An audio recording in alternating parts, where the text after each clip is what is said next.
여러분 안녕하십니까? 한기대 박성철 교수입니다. 이번 시간에는 그 트랜스포트 계층에서 그 두 가지의 프로토콜이 일반적으로 사용이 되는데 하나는 TCP고요.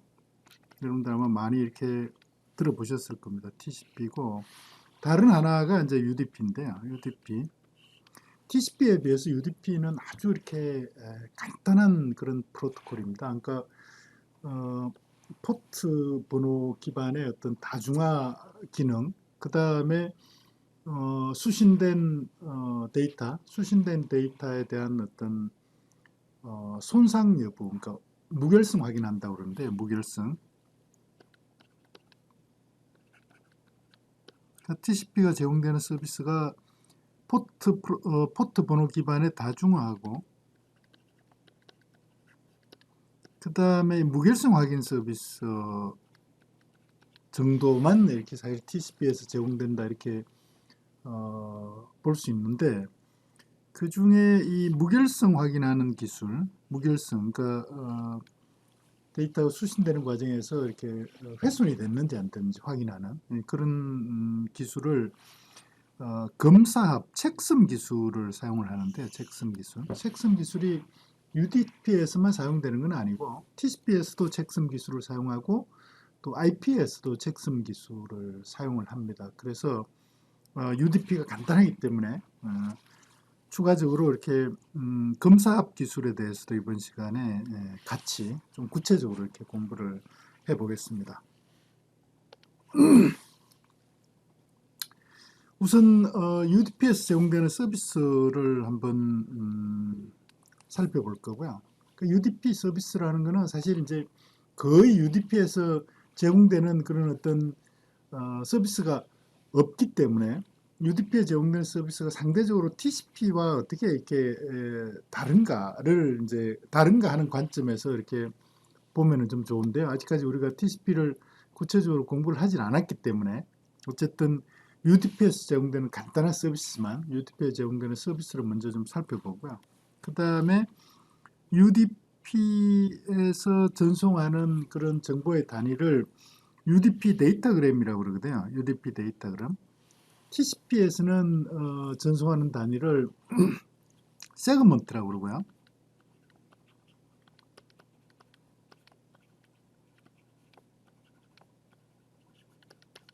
UDP에서는 전송하는 데이터 단위를 데이터그램이다 이렇게 이야기를 하는데 요 UDP 데이터그램의 구조, 그 다음에 UDP에서도 사용이 되고 TCP에서 사용이 되고 IP에서도 사용이 되는 검사합 체크섬 기술에 대해서 공부를 하겠습니다.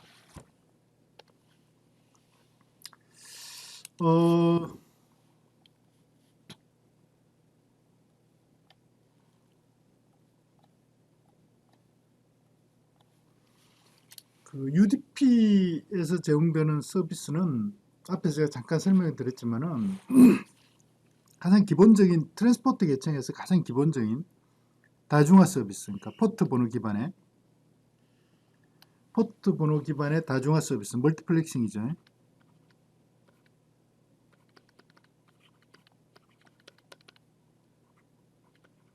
멀티플렉싱, 디멀티플렉싱 기술인데 여기서 조금 이렇게 이제 아시고 이렇게 넘어가야 될 그런 부분이 그러니까 클라이언트 서버 방식으로 이렇게 동작하는 어플리케이션에서 서브 프로세스 같은 경우는 있잖아요. 서브 프로세스를 이제 구분하기 위한 그런 정보가 포트 번호인데요. 이 포트 번호를 가지고 이제 서브의 프로세스를 이렇게 그러니까 하나의 호스트 내에서 서브 프로세스를 구분하게 되는데 왜냐하면 호스트에 뭐 서브 프로세스 여러 개가 이렇게 동작을 할 수 있기 때문에 근데 문제는 이 클라이언트 프로세스하고 서브 프로세스에서 포트 번호를 할당하는 방식이 완전히 이렇게 다릅니다.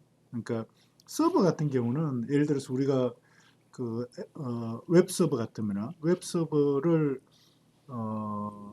저기 접속을 하려면은 그 웹서버에 대한 그 주소를 누구나 알고 있어야 되거든요. 그래야지 그러니까 어떤 클라이언트든지 그 웹 서버를 갖다 이렇게 접속할 수 있는 거잖아요. 웹 서버의 주소를 사실은 주소가 계속 바뀐다든지 주소를 모르면은 클라이언트들이 사실은 그 웹 서버를 접속하기가 상당히 어려운 거죠. 그렇잖아요. 그래서 예를 들어서 우리 학교 같으면은 웹 서버의 주소를 이렇게 이제 쓴다고요. 코리아텍 ac.kr 이렇게 쓰는데 요 주소는 뭐냐면은 우리 대학 웹서버의 URL 주소라고요. URL 주소. URL 주소인데 이 URL 주소는 사실은 한국기술교육대학교 웹서버 컴퓨터에 대한 주소가 되는 거거든요. 도메인 주소. 도메인 주소가 된다. 그러니까 이 주소가 나중에 이제 IP 주소로 변환이 되겠죠. 그죠? DNS를 써서 IP 주소로 변환이 되는데 요 그 URL 주소만 가지고는 한국기술교육대학교 웹서버 컴퓨터에 있는 여러 개의 프로세스 중에 웹서버 프로세스를 구분할 수는 없다. 그 추가적으로 그게 이제 그 저기 포트 번호 주소가 더 필요한 거죠. 그래서 웹서버 포트 번호는 80번 이렇게 딱 정해져 있다. 80번. 80번 포트 번호를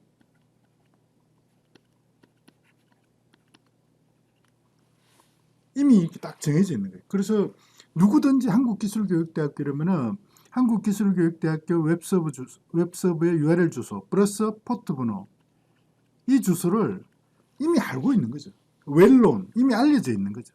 웰론. 그래야지만 누구든지 한국기술교육대학교 웹서버를 접속할 수 있는 거라고.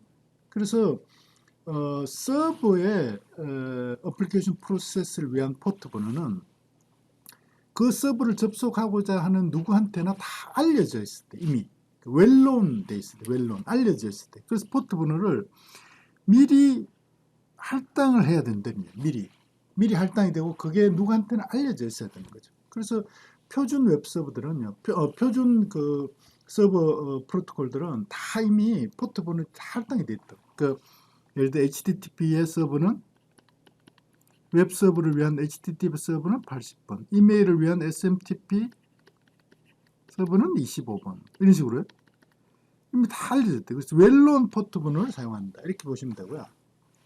근데 클라이언트는 아니죠. 클라이언트는 사실 자기가 필요할 때마다 클라이언트 프로세스를 생성해가지고 서버를 접속하는 거기 때문에 이 클라이언트를 누군가가 이 클라이언트 프로세스를 외부에서 내 클라이언트 프로세스를 접속할 그런 필요는 사실 없는 거거든요. 내가 이제 클라이언트를 생성해서 서버를 접속하면은 서버한테 나의 포트 번호를 알려주면은 서버가 나한테 이제 메시지를 보낼 수 있는 거거든요. 그래서 이 클라이언트 응용 프로세스의 포트 번호는 필요할 때마다 생성해서 서버한테 알려주면 된다고요.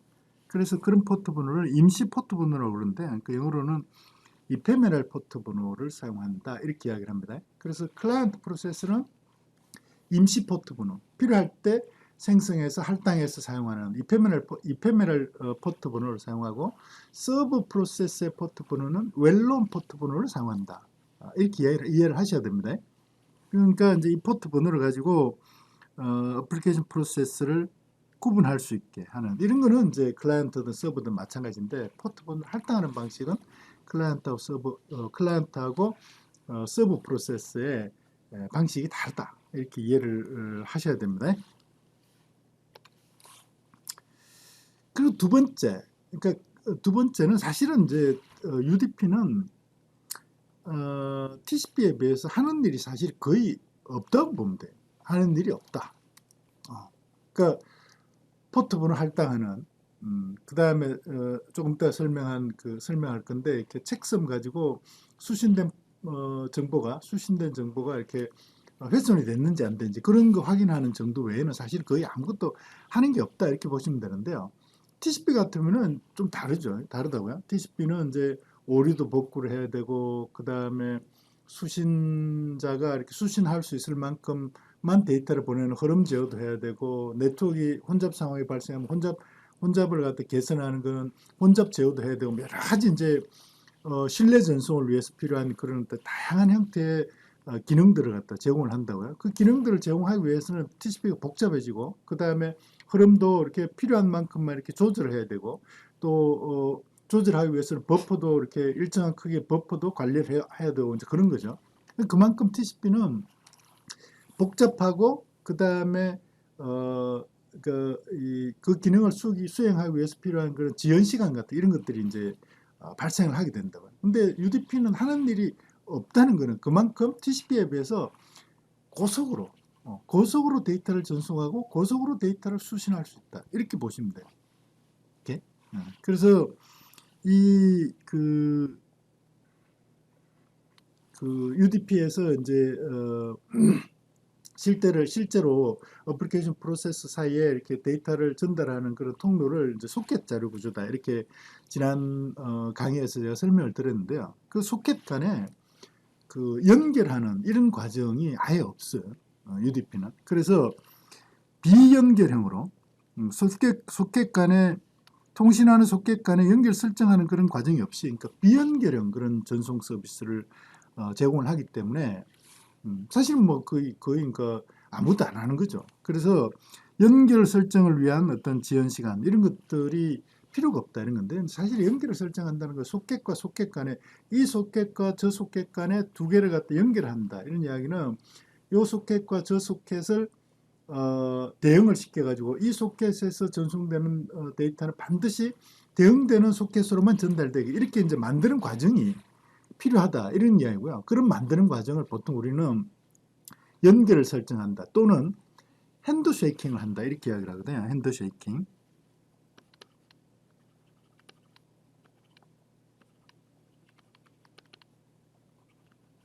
핸드쉐이킹을 한다 이렇게 이야기를 하거든요. 핸드쉐이킹. 그러니까 핸드쉐이킹 하는 과정이 사실은 이제 필요 없기 때문에 그 과정에 소요되는 그런 이제 지연 시간만큼 지연 시간이 사실 필요가 없는 거죠. 그러니까 그만큼 빨리 데이터를 전송할 수 있다 이렇게 보면 되는 거죠. 그래서 어떤 클라이언트 프로세스가 있으면 이 소켓을 이 클라이언트 응용 프로세스 사용하고 또 이 소켓을 이 클라이언트 응용 프로세스 사용하고 서버 응용 프로세스는 또 이 소켓을 사용한다 이렇게 보면은 클라이언트와 서버 사이에 통신을 하기 위해서 이 소켓과 서버의 소켓 간에 이 사이에 어떤 연결을 설정하는 이런 과정이 없다는 거죠. 오케이? 그래서 이 소켓도 마찬가지입니다. 이 소켓도 마찬가지. 소켓도 서버랑 통신하기 위해서 어떤 소켓 간에 연결 설정하는 그런 과정이 아예 없다는 거죠. 그 이야기는 무슨 이야기냐면요.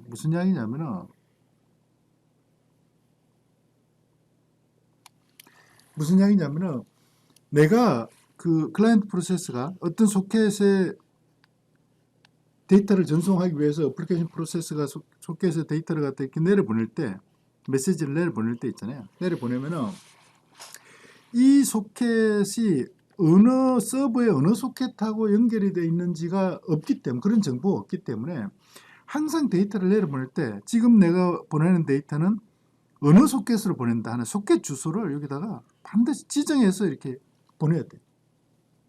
그러면은 예를 들어서 목적지 소켓이 여기면은 여기로 이제 전달이 되겠죠. 그죠? 이렇게 전달이 되겠죠. 이렇게. 마찬가지예요. 이 소켓도 마찬가지. 여기도 마찬가지. 어플리케이션 프로세스가 이렇게 내려보낼 때 내가 지금 보내는 이 데이터는 목적지 소켓 주소가 뭐다. 이렇게 해서 목적지 소켓 주소를 지정해서 소켓 주소를 지정해서 보내야 됩니다. 그러면은 이렇게 이제 가는 거죠. 그죠? 얘도 마찬가지 이렇게 가는 거죠. 이렇게. 그러면은 수신할 때는 있잖아요. 어플리케이션 프로세스가 수신할 때는 이 소켓이 누구하고 이렇게 어느 소켓하고 연결되어 있는지가 없기 때문에 연결되어 있지 않기 때문에 이 소켓에 지금 들어오고 있는 데이터가 누가 보낸 데이터를 미리 사실 알 방법이 없다고요.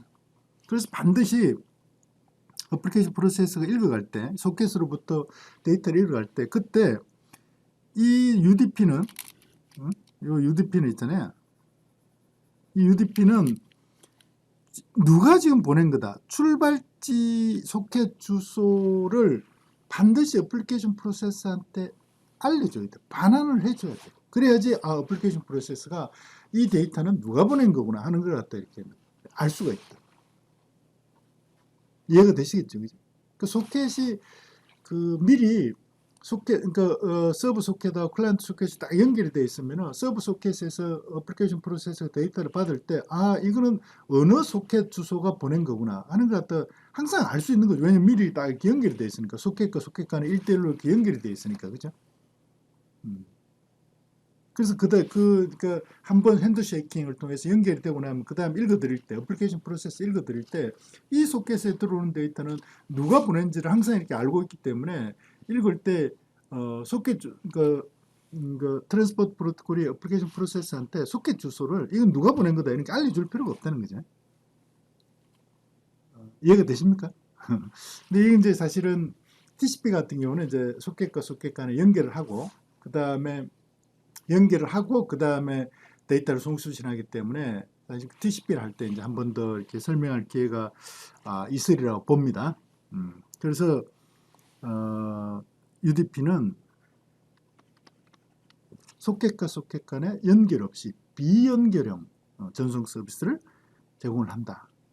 이렇게 보시면 됩니다. 이해가 되셨죠? 오케이. 그래서 사실 이게 이제 제가 이제 데이터그램을 실시간으로 전송하는 그런 서비스를 한다 이렇게 이제 정리를 하긴 했는데 UDP는 데이터그램을 실시간으로 전송하는 서비스를 한다 이렇게 이야기를 했는데 사실은 UDP가 어플리케이션 프로세서가 UDP로부터 소켓으로 데이터를 전송하는 요청을 하면은 그 데이터를 전송하기 위해서 UDP가 하는 일은 사실 거의 없다 이렇게 보시면 돼요. 그러니까 받으면은 바로 IP를 통해 네트워크 계층을 통해서 목적지로 전송한다. 그래서 바로 실시간으로 전송한다. 이렇게 보시면 된다고. 근데 TCP는 다릅니다. TCP는 흐름 제어도 해야 되고 오류 복구를 위해서 뭔가 이렇게 작업도 해야 되고 혼잡 제어도 해야 되기 때문에 거기에 필요한 뭔가 작업을 해야 되기 때문에 버퍼에서 그 전송되는 데이터를 갖다 지연시켜야 될 때도 있고 뭔가 확인 메시지를 받을 때까지 기다려야 될 것도 있고 뭐 이런 작업을 갖다 해야 된다고요. 근데 UDP는 사실 그런 서비스 자체를 전혀 안 하기 때문에 받으면 바로 목적지로 네트워크 계층을 통해서 이렇게 보낸다. 그러니까 실시간으로 바로 보낸다. 이렇게 이제 그런 의미에서 데이터그램을 실시간으로 전송한다. 이렇게 이야기를 했는데요. 여기서 이제 데이터그램은 UDP에서 전송하는 정보의 단위를 데이터그램이라고 이렇게 이야기를 한다. 이렇게 보시면 되고요. 뭐 어떤 책에서는 TCP하고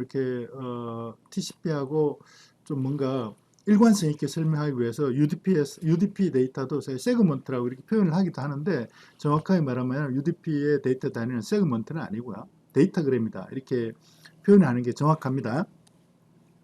그래서 응용 프로세스로부터 데이터가 송신 소켓에 도착을 하면요. 송신 소켓으로 응용 프로세서가 데이터를 전달하면은 이 송신 UDP는 해당 데이터를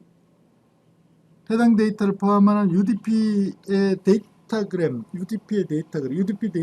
포맷은 조금 이따 설명할 거고요. UDP 데이터그램을 생성을 한다고요. 생성을 한 다음에 그대로 바로 IP를 통해서 그러니까 다른 작업 아무것도 없이 IP를 통해서 이렇게 전달하는데 그래서 이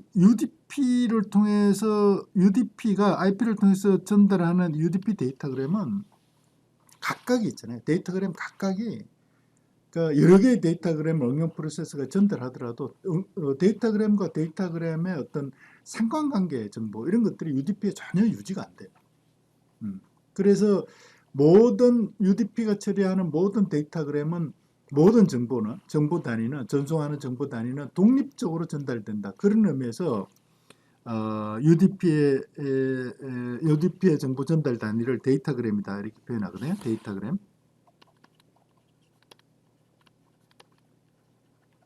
그 데이터그램이라는 이 단어의 의미 자체에 독립적으로 전달된다 하는 그런 의미가 포함이 되어 있습니다. IP도 사실은 IP의 정보 전송 단위를 데이터그램이라고 그러는데 그건 무슨 이야기냐면 IP도 여러 개의 정보 전송 단위를 전달하더라도 각각이 독립적으로 그 서로 인과관계가 IP에 의해서 유지가 되지 않고 독립적으로 처리된다. 이런 의미에서 IP 데이터그램이라고 그러고요. 마찬가지로 UDP도 마찬가지이기 때문에 UDP에서 처리되는 UDP에서 전송되는 데이터 단위도 데이터그램이다. UDP 데이터그램이다. 이렇게 정의를 한다는 거예요. 근데 보면 사실 뭐 거의 아무것도 안 하는 거죠. 대신 아무것도 안 하기 때문에 TCP에 비해서 아주 고속으로 데이터를 전송할 수 있다. 그래서 이 UDP는 말이죠. UDP는 인터넷 전화라든지 또는 뭐 비디오 컨퍼런스라든지 이런 뭔가 이렇게 실시간으로 뭔가 데이터를 전송하면 바로바로 이렇게 목적지에 도착해야 되는 그런 실시간 응용의 UDP가 사실 많이 이렇게 사용이 되고 있고요. 그 다음에 유사한 건데요. 도메인 네임 시스템, DNS, 도메인 네임 시스템 같은 경우는 사실은 도메인 네임 서버에서 클라이언트한테 전달되는 정보의 단위가 사실 이게 이제 크지 않거든요. 그러니까 정보가 많지 않다고요. 그러니까 데이터가 작고 그다음에 빠른 응답 지연 시간을 요구하는 이런 응용에 이제 UDP가 많이 이렇게 사용이 된다 이렇게 보시면 되고요. TCP는 이제 반면에 TCP는 그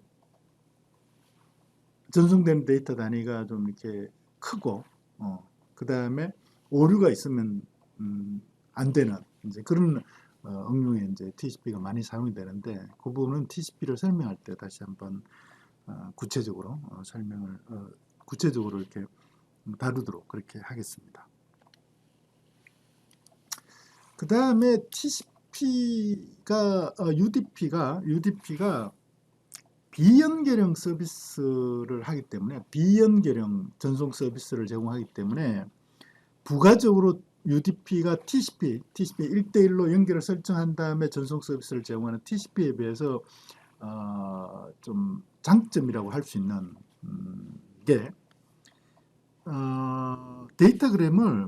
데이터그램을 전송하는데 1대 N이라는 건 속객과 속객 간의 관계입니다. 1대 N으로 데이터그램을 전송할 수도 있고 N 대1 방식으로 데이터그램을 전송할 수도 있어요. 그러니까 TCP는 완전 다릅니다. TCP는 그 데이터를 전송하기 전에 속객과 속객 간에 클라이언트 소켓과 서브 소켓 간에 1대1로 연결하기 때문에 항상 연결된 소켓 간에만 통신이 가능하기 때문에 1대1 통신밖에 안 돼요. 근데 UDP는 연결 과정이 없기 때문에 1대 N 통신이나 N 대1 통신이 가능하다 이런 이야기인데요. 그러니까 이런 거죠. 앞에 이 그림에서 보면은 여기서 보시면은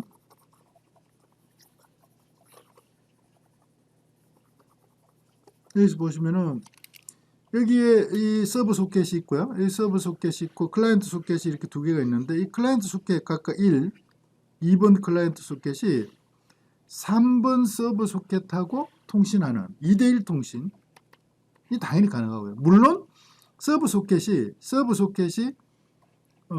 두 개의 클라이언트 소켓하고 통신하는 1대2 통신. 이거는 클라이언트에서 서브로, 서브에서 클라이언트로 이런 통신이 가능하다는 거예요.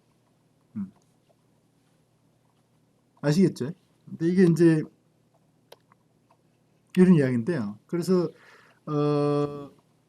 1대 N 통신 같으면은 1대 N 통신은 이게 이제 어떤 의미냐면요. 1대 N 통신. 한 개의 서버가 여러 개의 클라이언트한테 동시에 데이터그램 하나를 동시에 여러 개를 보낸다 이런 이야기는 그냥 가능한 건 아니고요. 그냥 이렇게 가능한 건 아니고 IP를 여러분 우리들 사실은 이제 IP를 아직 공부를 하지 않은 상태인데요. IP 기능 중에 멀티캐스팅 기능이 있거든요. 그러니까 출발지는 하나인데 수신자는 출발지 주소는 하나인데 수신자가 여러 명인 그래서 데이터그램 하나를 보내서 IP 데이터를 하나 보내면 수신자가 여러 명이 되는 그런 어떤 통신 방식을 멀티캐스팅이라고 그러는데 IP가 멀티캐스트 주소를 사용해서 멀티캐스트로 이렇게 데이터그램을 전송할 수 있거든요. 그런 경우에 목적지 IP 주소에 멀티캐스트 주소를 사용을 해서 하나의 소켓에서 다수의 목적지 소켓으로 데이터그램 전송하는 이런 서비스를 가능하다. 이런 경우는 이제 UDP만 이게 가능한 거죠. UDP만. TCP 같은 경우는 그러니까 IP가 멀티캐스팅을 지원하더라도 TCP에서 그 한 개의 소켓에 여러 개의 소켓으로 이렇게 데이터를 전송하는 이런 서비스, 멀티캐스팅 서비스가 불가능해요. 왜냐? 소켓과 소켓 간에 1대1로만 연결이 돼 있고 그 사이에서만 데이터를 주고받을 수 있기 때문에. 그 다음에 앞에 그림을 가지고 설명한 것처럼 여러 개의 소켓으로부터 데이터그램을 수신할 수 있고. 근데 여기서 보시면요, 여기서 보시면은 이 멀티캐스팅을 사실 IP의 멀티캐스팅을 이해하지 않은 상태에서 설명하기 쉽지 않은데 어쨌든 구체적인 설명을 생략을 하고 그냥 넘어가는 게 좋겠습니다. 이 1대 N 동시는 IP의 멀티캐스팅 기능을 이용해서 UDP 소켓에서 데이터그램 하나를 보냈을 때 수신 소켓이 여러 개인 그 데이터그램이 여러 개의 수신 소켓으로 동시에 전달될 수 있다. 그런 것을 멀티캐스팅이다 이렇게 하라고. 멀티캐스팅은 UDP에서는 가능하지만 TCP에서 불가능하다 이렇게만 이해를 하고 넘어가겠습니다. 그래서 항상 있잖아요. 응용 프로세스가 그 데이터를 송신할 때마다 UDP에서 이 데이터는 수신 소켓 주소가 뭐다 하는 걸 반드시 이렇게 알려줘야 된다는 거고요.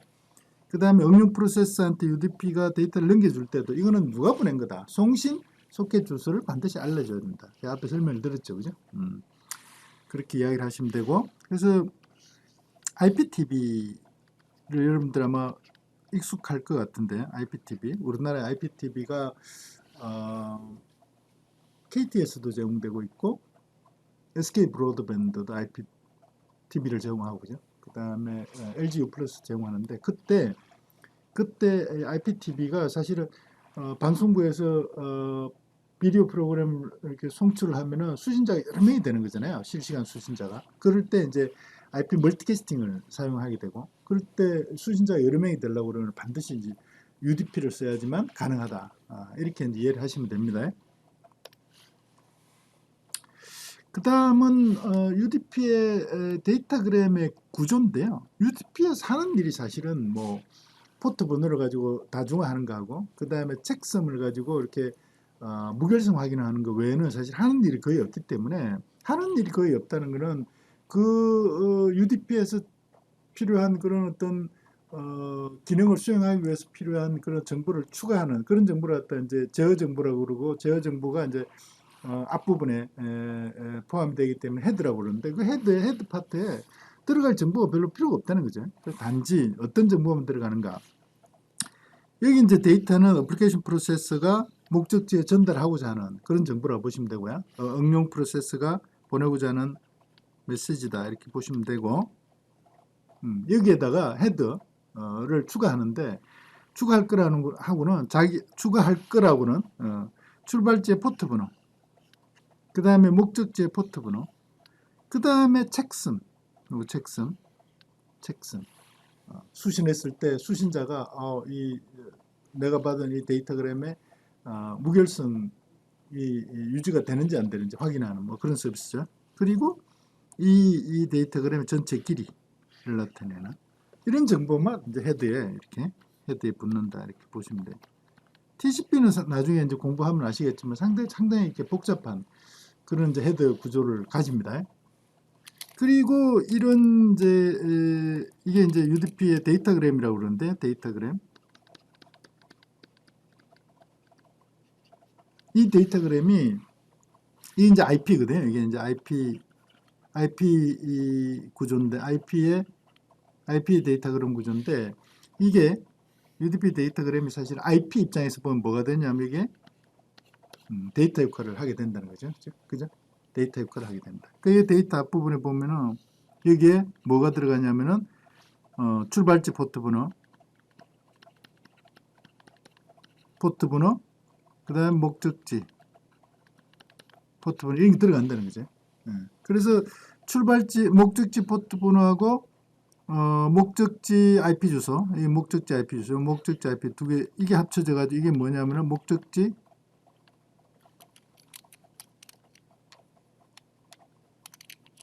목적지 소켓 주소가 되겠죠.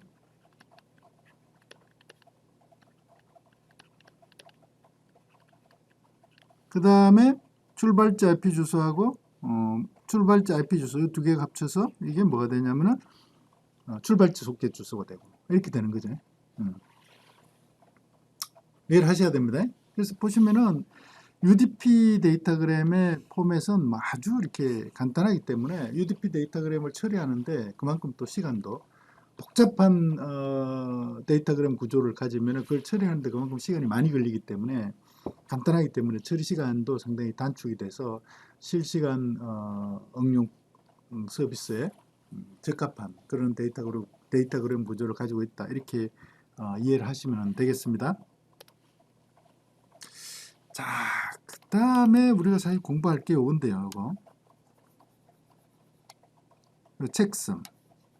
체크섬. 여기 있는 체크섬 있잖아요. 체크섬. 이 체크섬이 뭐냐? 이건데요. 체크섬. 체크섬이 TCPS도 사용이 되고 IPS도 사용이 되기 때문에 체크섬을 조금 잘 이해를 할 필요가 있습니다. 체크섬을 잘 이해를 할 필요가 있는데 이 무결성을 확인하는 건데요. 무결성. 인테그리티. 영어로 하면 인테그리티인데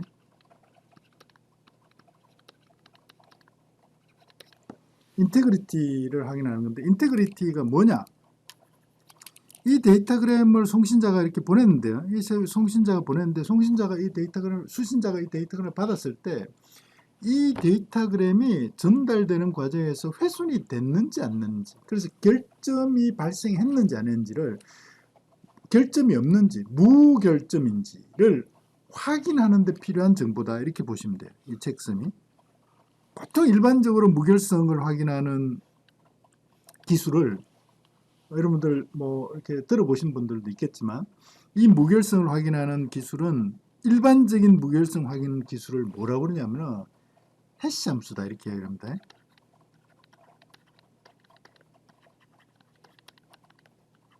해시 함수.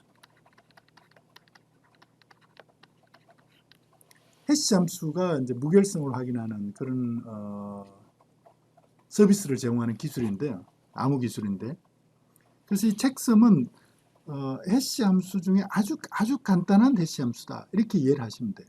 그 정도로 하고 넘어가고요. 해시 함수는 따로 나중에 우리 네트워크 보안에서 이제 상당히 이렇게 중요하게 사용되는 그런 기술인데 공부할 기회가 따로 있으리라 이렇게 생각을 합니다. 그때 가서 한번 보기를 하고요. 여기서는 해시 함수는 해시 함수보다 체크섬은 해시 함수의 일종인데 무결성을 확인하는 그런 서비스를 하는 거다. 이렇게 이해를 하시면 되고요. 그래서 이 체크섬을 우리말로 이제 검사합 이렇게 표현하는데, 검사합 이렇게 표현하는데, 송신자는 그래서 말이죠. 데이터그램 UDP의 송신 UDP는 어떻게 하냐면은 송신하는 메시지가 여기서는 이제 UDP 데이터그램이잖아요. 메시지라고 표현했지만 UDP 데이터그램인데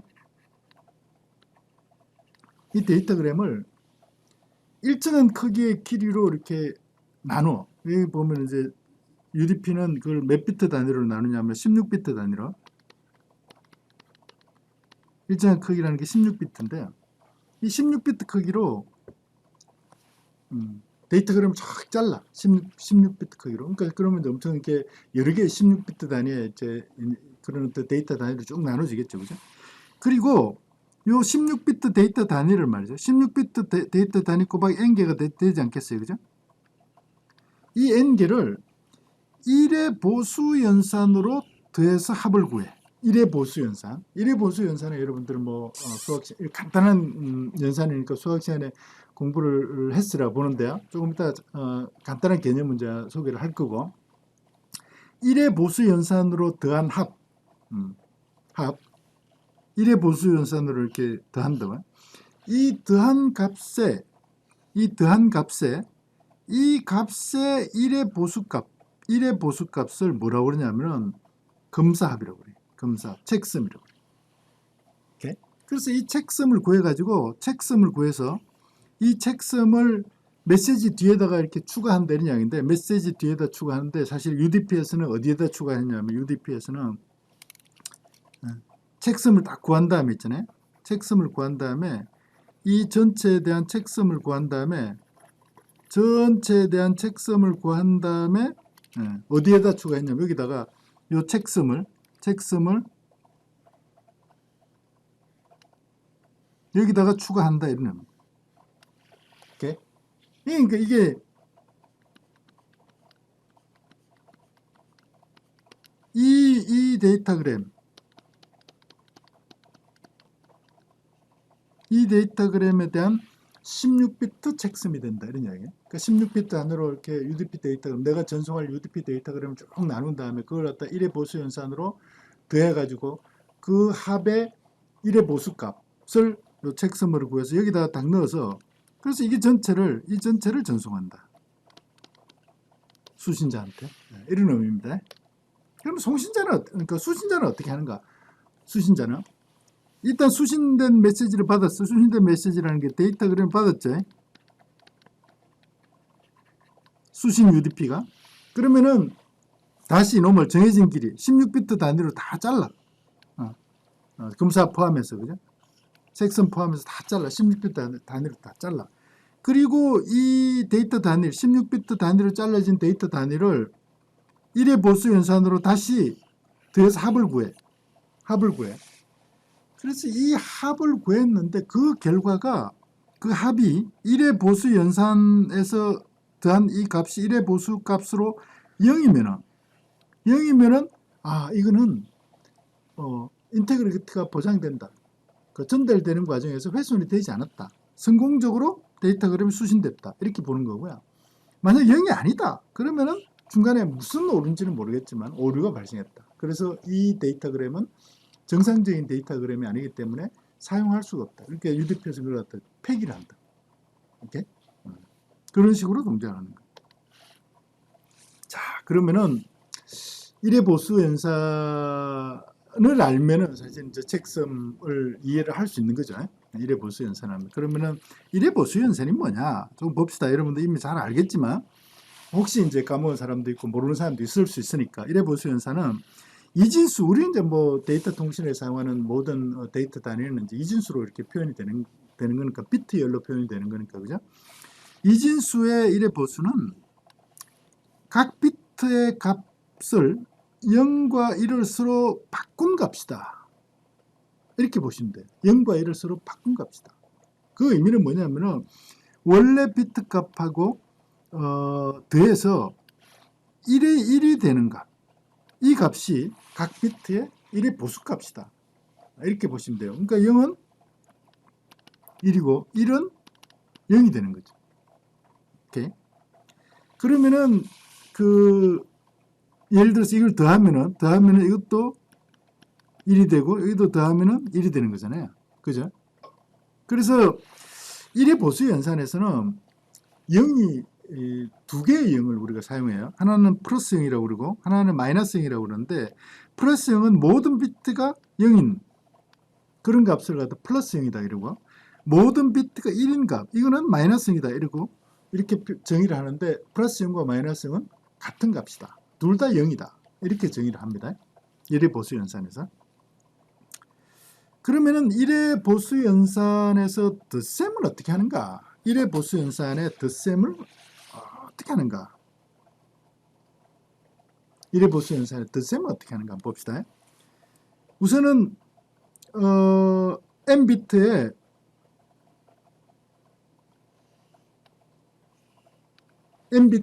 이진수 값들을 갖다 이렇게 다 더하면 이제 최종적으로 이렇게 비트 올린 값이 생기겠죠, 그죠? 최종적으로 비트 올린 값. 이게 최종적인 비트 올린 값을 우리가 이제 캐리라고 그러는데, 캐리. 최종적인 비트 올린 값을 캐리라고 그러는데, 이 캐리가 생기지 않으면은 이진수로 이렇게 더한 값, 그 자체가 이제 1의 보수 값이 되는 거고요. 이 캐리가 생기면은 이 캐리 값을 어떻게 하냐면은 n비트 결과에다가 이 캐리 값을 더해서 최종적으로 n비트 값을 생성해. 최종적으로. 예를 들어서 한번 이렇게 설명하는 게 더 좋을 것 같아요. 예를 들어서 지금 우리가 이 두 개의 이진수를 1의 보수 연산을 한다. 이렇게 보면요. 그리고 1의 보수 연산을 하면은 이제 0 더하기 0은 1이고 1 더하기 0은 1이고 0, 0, 0, 1, 1은 0이 되고 캐리 값이 하나 생겼겠죠. 그죠? 0이 되고 그 다음에 여기도 1, 1이니까 0이 돼야 되는데 앞에 캐리 값이 하나 생겼으니까 1이 되고 캐리 값이 또 하나 생겼고 그죠? 1이 되고 캐리 값이 또 하나 생겼고 그 다음에 0, 1이니까 1인데 캐리 값이 있으니까 0이 되고 캐리 값이 또 하나 생겼겠죠. 0, 0이면은 여기가 캐리 값이 있으니까 1이고 1이 되는 거 그죠? 그 다음 1, 1 하면은 0이 되고 캐리 값이 하나 생겼잖아요. 그러니까 최종적으로 그러니까 최종적으로 올린 값인데 내가 캐리 값이라고 표현했지만 어째 최종적으로 이게 1이 캐리 값이 하나 생긴 거잖아요. 그러면 어떻게 되냐면 여기다가 요 m 비트 값에 요 1을 더한다는 거예요. 이렇게 더해서 최종적으로 값을 생성하는 거죠. 그러면 여기 뭐 하면은 더하면은 다시 1 더하기 1이니까 0이 되고 캐리 값이 하나 생겼고 1에다가 1을 더하면 0이고 그 다음에 캐리 값이 생겼으니까 0이니까 1이 됐고 그죠? 그 다음에 똑같이 1, 0, 1, 0 이렇게 해서 요 값이 최종적인 요 두 개의 이진수 값의 1의 보수의 덧셈 결과값이 된다. 이런 의미에. 그래서 뭐 간단한데 최종 캐리값, 요 최종적인 캐리값, 최종적으로 생기는 요 캐리값. 원래 요게 이제 지금 하나, 둘, 8비트잖아요. 8비트에 최종적으로 생긴 요 값을 더해서 최종적인 8비트 값을 만들어낸다. 이게 이제 그 8비트 이진수 값 두 개에 대한 1의 보수 연산으로 더한 값이 된다. 이런 이야기네. 이게 그러니까 이게 잭슨이 되는 거죠. 이게 사실 정확하게 말하면 이놈의 1의 보수 값인데. 그래서 자, 그러면은 이제 실제로 한번 8비트에 대한 책섬을 계산하는 검사합을 계산하는 그런 과정을 한번 보겠습니다. 그래서 우리가 수신하는 데이터가 3바이트 값을 이제 수신한다 보면은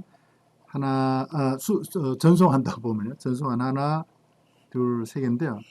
이 세 개의 8비트 값을 1의 보수 연산으로 덧셈을 한다. 이런 이야기잖아요. 그러면은 첫 번째 1하고 2를 더했어요. 1과 2를 더했어. 1과 2를 더하니까 값이 이렇게 나왔어요. 중간값이 하나 만들었어. 그 다음에 여기다 3을 더해. 3을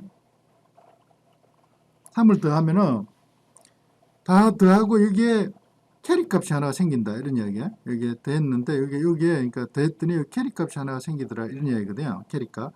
이 캐리 값을 이렇게 더해서 최종적으로 8비트 값을 구하니까 이렇게 나왔어요. 이렇게.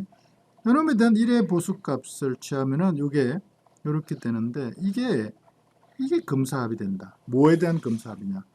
요 1, 2, 3. 1, 2, 3으로 구성되는 1, 2, 3으로 구성되는 데이터 단위의 검사합 8비트짜리 책섬이 된다. 검사합이 된다. 이렇게 보시면 되는 거죠. 그러면은 실제로 이 데이터를 전송할 때는 요 검사합을 이렇게 여기다 추가해서 요 4바이트를 전송을 하게 된다. 이런 얘기. 송신자가. 자, 그러면은 수신자는 수신할 때 그러니까 이렇게 4바이트를 받는다는 거죠. 원래 데이터 3바이트, 8비트짜리 3개, 3바이트하고 그 다음에 검사합 책섬에 해당되는 값, 요 값 1바이트. 이렇게 4바이트를 받는다는 거죠. 4바이트를 받으면 어떻게 하냐면 수신자가 이 4바이트 전체를 다 더하는 거예요. 1의 보수 연산으로. 이게 1, 2, 3, 4 이렇게 되는 거죠. 그죠? 그래서 1하고 2를 더했고 그 다음에 3하고 그러니까 중간값을 만들었어. 그죠? 중간값을 이렇게 만들었어. 여기다가 4를 더했어. 그죠? 3을 소리 죄송합니다. 3을 더했어. 3을 더해서 중간값을 만들었고, 중간값을 만들었더니 여기 캐리가 하나 생겨가지고 여기 저기 캐리를 더해서 여기 또 중간값을 만들었고, 그죠? 중간값을 만들었어요. 이게 이제 여기 중간값이 된 거잖아요. 이게 중간값이 됐죠. 이게 이제 1, 2, 3을 더한 거죠, 그죠? 1 더하기 2 더하기 3 이렇게 된 거잖아요. 1의 보수 연산으로 더한 거잖아요. 여기다가 책섬 요 4, 책섬값 4를 더한다.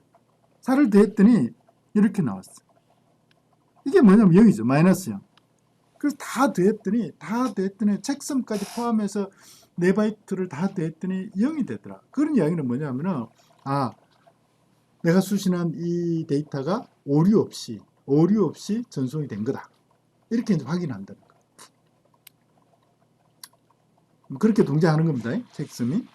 근데 이제 책섬이 제가 아주 간단한 그런 해시 함수다 이렇게 이야기를 하는데, 간단하기 때문에 책섬은 구현하기가 아주 이렇게 간단하니까 뭐 지금 앞에서 보신 것처럼 아주 간단하잖아요. 그러니까 소프트웨어로 이렇게 구현해야 되는 이런 프로토콜에 책섬을 많이 써요.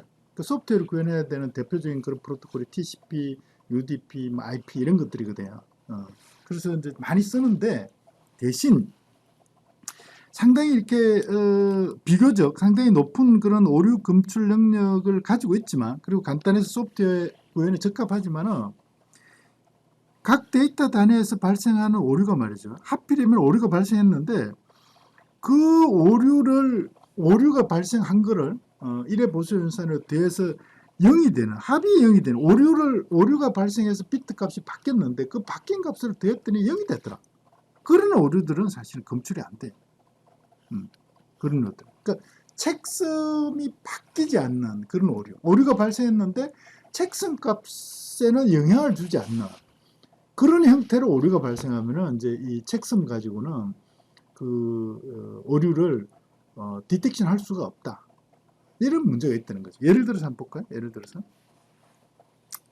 한번 보겠습니다. 원래 데이터가 이건데, 원래 데이터가 이제 이렇게 세 바이트를 앞에 우리가 본 것처럼 세 바이트를 보내는데 1, 2, 3, 4 1, 2, 3 이렇게 했는데, 여기다 이제 책섬 뒤에 이제 책섬이 이렇게 있겠죠. 책섬을 붙여서 이렇게 보냈겠죠. 4, 책섬을 붙여서 보냈겠죠. 자, 근데 수신한 데이터를 보니까 이렇게 수신이 되어 있어요. 첫 번째 바이트, 두 번째, 세 번째, 네 번째 이렇게 수신이 됐는데, 하필이면은 오류가 어떻게 발생했냐면은 첫 번째 바이트에 1번 바이트에 7번째 비트 요게 뭐 두 번째 비트라고 볼까요? 첫 번째 바이트에 두 번째 비트라고 봅시다. 두 번째 비트. 이 두 번째 비트가 0으로 바뀌었고요. 그 다음에 두 번째 바이트에 원래는 1이었는데 0으로 바뀌었고, 두 번째 바이트에 또 두 번째 비트가 원래는 0이었는데 이게 1로 바뀌었어. 이렇게 바뀌었다. 그러면은 사실 나중에 이렇게 수신자가 검사합을 갖다가 다시 이렇게 계산하잖아요. 책섬 계산하는데 보면은 하나는 1이 0으로 바뀌었고, 같은 비트 위치에서 말이죠. 같은 비트 위치에서 하나는 1이 0으로 바뀌었고, 하나는 0이 똑같은 위치의 비트가 1로 바뀐 거예요. 그러면 검사합을 계산하면은 똑같아지겠죠, 그죠? 그러니까 검사합이 이렇게 계산해 보면 나중에